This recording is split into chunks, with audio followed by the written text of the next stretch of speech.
Hello, welcome to another Gundam Battle Operation 2 video, and welcome to another Buffed or Scuffed. And this time we have the Zeta Plus A1. This was a raid that was buffed for the November-December unit adjustments. And yeah, this thing includes, it gets a new weapon. Well, technically, it gets two, because it's the Rezel beam rifle.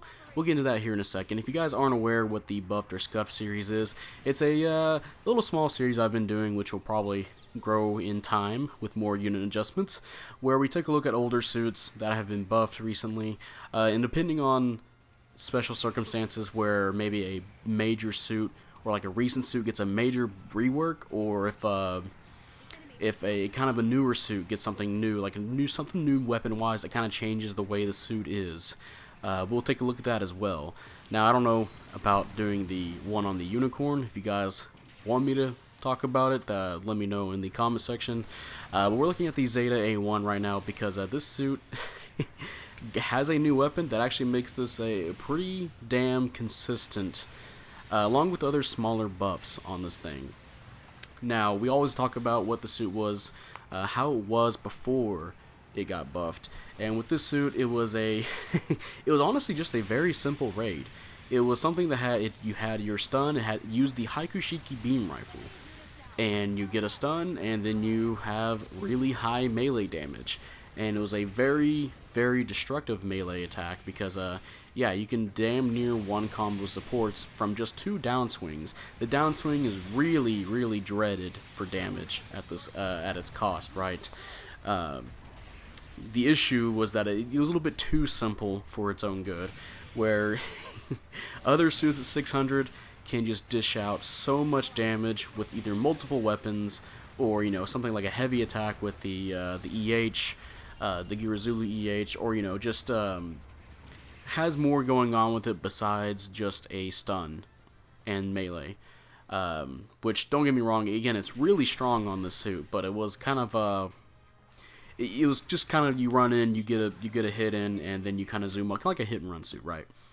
And of course, you know, there's some moments where you can kind of get into a little brawl situation and start swinging at people because, you know, you do have melee 3 priority. And you do have transformation, which is really nice for getting to better positions, or, you know, taking some shots at the support and doing some poking damage. And it does have the hip fire beams. Unfortunately, I cannot remember if the original Zeta Plus A1, because this is technically its second buff, by the way. But if the original Zeta Plus A1, I can't remember if the hipfire beams actually had a stun accumulation or not. I do remember that on the first buff, the first buff the Zeta Plus A1 had, they did increase decreased the heat rate of the hipfire beams. So instead of shooting 3 to overheat, which also was your way of getting a stun accumulation, now you could shoot 4, so that way you could shoot the initial 3 to get a stun accumulation, but save that 4th shot either for extra damage, or, you know, you don't overheat your weapon and you can wait a little bit, and hey, now you can shoot 3 more shots, right? So that did see the Zeta A1 get some more plays out of people because, hey, you're a little bit more consistent stun accumulation wise, which adds to the versatility of this suit. But now it's being buffed again. And we're going to take a look at these buffs, including, you know, the big one that everybody really likes about this, the Rezel beam rifle.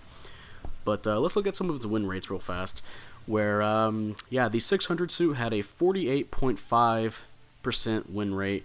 When it did, well, the usual win rate for raids is 51. The 650, the level 2, had a 48.6, so it did slightly better at 650, but the raid average is still the same, where it's 51. And at 700, this thing had a drop-off to 45%, with the rate average being 50. Now, obviously, that's probably because of the unicorn. Yeah, that's the level 3 unicorn cost. But anyway, let's look at what they changed about this suit. Now, the unit HP, you know, this is going off the level 1 stuff right here. The unit HP has increased from 18,000 to 19,000, so obviously, you know, that goes up at upper levels. As you can see in this match, I have 23,000. I'm using the level 3 Zeta, which, by the way, I should mention that I have 2 matches here for you. This first one is a 650 match, 700 match, and The enemy team has 2 supports, surprisingly. This is a raiding match that's not full of unicorns, and this is my 4th time playing a match for 700, and this is my first time having a single support on the enemy team, but it turns out there's actually 2, so yeah. Be eating good today. And the second match is a 600 match, which is the native cost for the suit. And we'll see how good we do there. I believe we kind of mollywop the enemy team, so it's not an exhilarating match, but there's still some highlights in there. But anyway, back to the suit here and the buffs. Yeah, the unit HP increased from 18,000 to 19,000, and that goes up per level.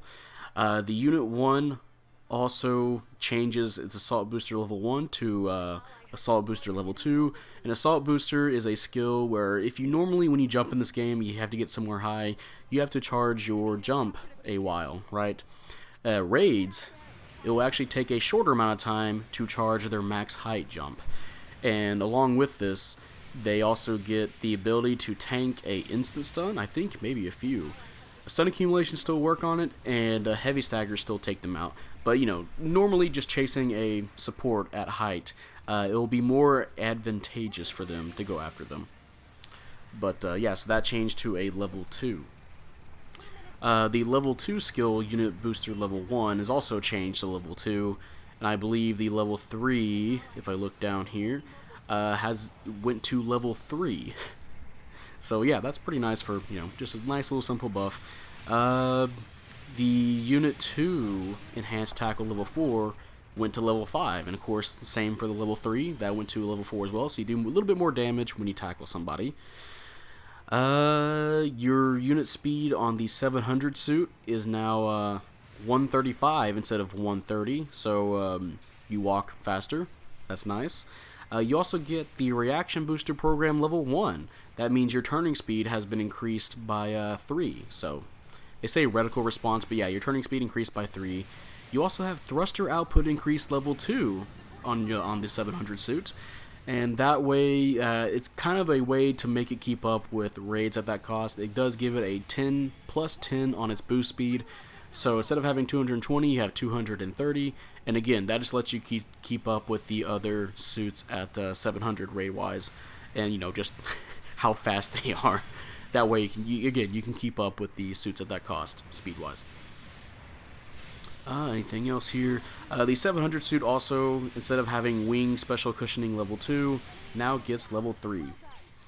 And your sub-weapon, the beam cannon ×2, the level 2 suit, the 650, which also would include the level 3 as the damage goes up. The damage for the beam cannon ×2 went from 682 to 700. They decided to round it out. They said, hey, let's just not make it a weird number like 682. Let's give a little bit more damage to 700, which I do prefer it that way. Yeah, okay, let's just make it a hard 700. Nice. Again, that's just extra damage, so I appreciate that. And there's some moments where I did get some pretty good damage on supports. Like if I hit both of the hipfire beams, yeah, that is 1,400 damage. But hey, before we get on to some more buffs, let's look at how we did this first mission. Again, a 700 A1, and yeah, top individual, almost 5,000, almost 150k damage. Only got 4th place, but I did get 6 and 1. I kind of really wasn't, I guess in terms of being with my team, I wasn't really there to help my team, but in terms of taking out the supports, yeah, I was on the Super Gundam's ass, and whenever there's an opening, I was on that Super Gundam, and when I realized there's a Dagdoll, whenever I saw the Dagdoll was dead, so I was kind of doing my job as a raid. So anyway, on to the rest of the buffs. The next buff here is for your shield. The Z Plus shield. Your shield HP has been increased from 3,500 to 4,500, and of course this goes up per level as well on the suit. And yeah, that's just fine for, you know, tanking more damage, so that's nice. You know, you're not taking suit damage, you're taking shield damage. I can't remember if the suit has shield mastery stance on the top of my head, but if it does, I mean, that's better, because you can tank more damage and just not even get affected when it gets destroyed. When your shield gets destroyed.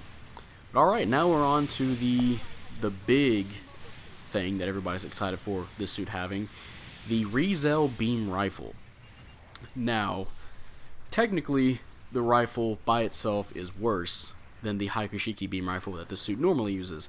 It has 50 less range, so it has 300 range, and it does a little bit less damage. I believe it does 1,900 compared to the Haikushiki having 2,000, like the lower end of 2,000, right?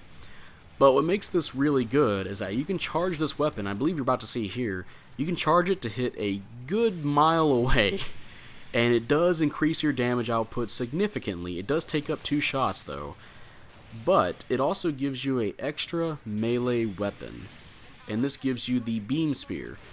It pretty much has the same moveset as the Zeta beam spear, and you only get 1 swing, but it's still, that is for a melee, super melee oriented, just super destructive melee suit like this. This is a really good weapon to have. Now, the hipfire beams are already kind of good at poking at people from a distance, and getting a stun accumulation. Now you have this suit that can pretty much do over 3,000 damage. I think I did over 3,500 to the heavy Gundam this match at some point, maybe even to the previous match. But yeah, you get a good chunk of damage there, and then you walk in, do your beam spear downswing for, let's say, I believe the first hit will do 4,000 to a support, the second hit will do another 4,000, so that's 8,000, and then you add in your downswing for your double beam sabers, which already does. That's one of its dreaded moves because of how much damage it does. It does like 8k, so that's already 16k. And if you're going in with your beam sabers first, okay, well now you have 8k on the double beam saber, 8k on the beam spear if you can hit both, and then if you can get in your double beam sabers again, another 8k. Whoever the support is that's going to get targeted, they're going to fucking die. Which makes this suit's job really easy. Really easy. You come in, almost like a hit and run, so you come in, you get the kill, and hey, that allows you to be on, to go help your team against generals a lot better. And there's moments where you can still do a lot of damage to generals. You saw, I believe I was attacking the Rezel custom, 1 downswing did 3,500 damage, just 1. If I would have gotten the full combo off, yeah, he would be hurting a lot. Even though he's a general. So yeah, the Rezel beam rifle, I think, is a significant buff for this suit. Having that extra melee weapon to juggle people with, having it for reach, because that neutral swing does poke a lot. And honestly, the downswing, the Zeta beam spear, because it shares the same downswing as the Zeta, and the Dagdoll as well, that downswing is also pretty cheesable. It comes out really fast. There's moments where you can get a cheese hit where the first few frames where you don't even have to be throwing the beam spear out before it even hits somebody. But before it hits somebody, it somehow counts as a hit. You'll have moments where somebody will stop you right before the beam spear comes out for the thrust, and they'll still get downswung. I know that's happened to me, and it's happened to people I fought, so that is a cheese thing you can do with that as well. So yeah, this is definitely a good thing for this suit. And you can see that combo there? Yeah, that is the fully charged Rezel beam rifle into the hipfire beams took a significant chunk out of that heavy Gundam. So yeah, to answer the question, buffed or scuffed, for sure, without a doubt in my mind, the Zeta A1 is definitely buffed. And it's really nice to see a lot of people coming out to, a lot of raid players coming out to show their love for this suit, because this suit's not really that hated. I know for some people it's like, okay, well, we have a Zeta A1 on our team. He's probably not going to be doing too much to generals, but at least he can do something to supports. But honestly, versatility is kind of a problem for this suit. But now you give it this weapon where now it can poke with good damage from far away, and you give it a secondary melee weapon. Yeah, I've been seeing a lot of good videos of people playing this suit and doing extremely well with it. More better than they already were if there's somebody that I know that already likes the A1, right? And even me, a person who I'll keep telling you every time I'm playing a raid, I'll say I am not a good raid player. I can still do quite well with this suit. Yeah, I think this suit is definitely buffed. And it's not to say this suit was terrible. where it was, right? Maybe at level 3, but then, you know, that's just because it's a level 3 raid at 700. But but yeah, definitely, again, buffed or scuffed, buffed for sure. This is all the little buffs and then the Rezel beam rifle really help the suit out. And honestly, if you have the choice between the Haikushiki beam rifle or the Rezel, you should always go with the Rezel. The Rezel beam rifle is the way to go. And if you are a newer player that only has the Haikushiki beam rifle, that's fine. But whenever you get a chance to get the Rezel, get the Rezel, get the beam rifle, put it on your A1. It is really good for this suit. And again, I'm liking all the videos I'm seeing of people playing this. It makes it look good. And of course, you add on to that with the other good things about the suit, like the transformation, the hip fire beams. Yeah, it rounds it out to be a very nice melee-oriented general. General raid. Ooh, I'm already starting to think of this as a general. That's pretty bad. Yeah, definitely a pretty nice suit. But yeah, that's going to be the end of this video. If you guys enjoyed this video, leave a like, subscribe if you want. I'd really appreciate it. And, you know, type up in the comment section how you feel about the Zeta A1 now. Do you like it? Do you hate it? And honestly, what do you think about some other suits I should look at for the Buffed or Scuffed series? You know, I kind of was thinking about the Unicorn, but again, like I said, you guys might have to tell me if that's even worth it. Because it was kind of a small buff for this suit. It still kind of kicks ass at 700. Almost, it doesn't really feel like it. At least on my end, it doesn't feel like really much has changed for the Unicorn. As long as you're not a close range suit. Like if you're the Kshatriya, it's probably better. But yeah. Anyway, we're near the end of this second match here. We'll take a quick look at how we did, and we'll see. And also, there's a Bone Milk on the enemy team. That's another suit I'm kind of thinking about looking at for a buffed or scuffed. Because it also gets a sensor ability. It gets a new weapon, you know. Same thing with the A1. Another raid getting a new weapon, and it seems like it helps out a lot. But hey, mission completed, and let us see. Hey, top damage again, and I got shot at the most. Didn't really feel like it, but hey, whatever. We kind of did mollywop the enemy team, so I didn't get too high of damage. But hey, first place, 3-1. A lot of pursuit assists with 31,000. And yeah, wow, my throat's getting out now. But yeah, that'll be it, and I will see you guys later. Bye.